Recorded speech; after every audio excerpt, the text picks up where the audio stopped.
বুলি কৈছিল এই ভিক্ষাৰী ব্ৰাহ্মণে স্বৰ্গৰ ভিক্ষাৰী ব্ৰাহ্মণে মোক কি কৈছিল মোৰ বোলে আজি ভোগ নাই এই ৰাৱণ ৰজাৰ ভোগ নোহোৱাকে থাকিব কোনোবা দিনা এতিয়া চাওক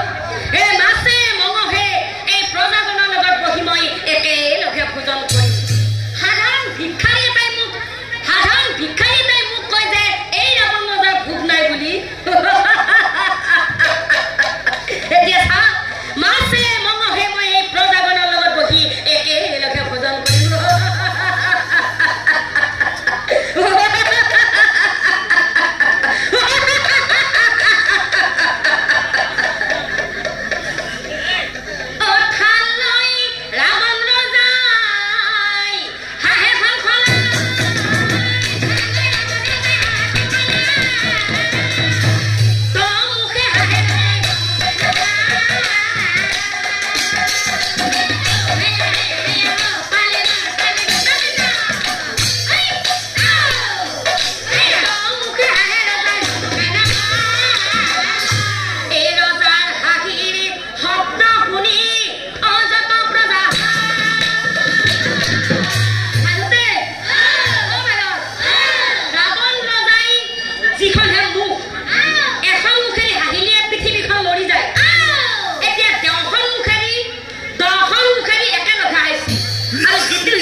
কিন্তু তই নামানিলি গৰ্ব অহংকাৰ কৰি তই প্ৰজাগণক মাতি ৰাজ ভোজন পাতিলি এতিয়া কি হ'ল তোৰ কাৰণে গোটেই প্ৰজাগণে লঘোণে থাকিব লগা হ'ল এইটো হৈছে মহাপাপ ৰাৱণ ৰজা তই মহাপাপ কৰিলি শুনা ৰজা সেইকাৰণে কৈছো মানুহে কোনে কেতিয়া খাব কোন কেতিয়া থাকিব কোন কেতিয়া মৰিব এই মনুষ্যই মুঠেই নাজানে কিন্তু তই কি কৰিলি ইমানেই গৰ্ব অহংকাৰ কৰিলি যে গৰ্ব অহংকাৰ কৰি প্ৰজাগণক মাতি তই ৰাজ ভোজন পাতিলি তেতিয়া কি হ'ল তোৰ কাৰণে গোটেই প্ৰজাগণে লঘোণে থাকিব লগা হ'ল হেৰা ৰজা যিহেতু খোৱাৰ কথা লৈ আহিল সেয়েহে মই তোক দুটা খোৱাৰ কথা কওঁ যে খাদ্য হৈছে দুবিধ সুখাদ্য আৰু বিস্তাৰ খাদ্য সুখাদ্য বিস্তাৰ খাদ্য দুবিধ খাদ্য আছে এই দুবিধ খাদ্যৰ কথা কওঁ ভাগে শ্ৰদ্ধা নামঘনী ৰাইজ মই আৰম্ভণিতে কৈছিলোঁ যে ৰান্ধনীয়ে ৰন্ধন কৰিলে কেতিয়া ভাল খাদ্য হয় আৰু কেতিয়া বেয়া খাদ্য হয় এতিয়া মই ৰাৱণ ৰজাৰ কথাৰ পৰা মই আইন মাতৃসকলৰ ওচৰলৈ আহিছোঁ যে বিস্তাৰ খাদ্য কেতিয়া হয় জানেনে হজি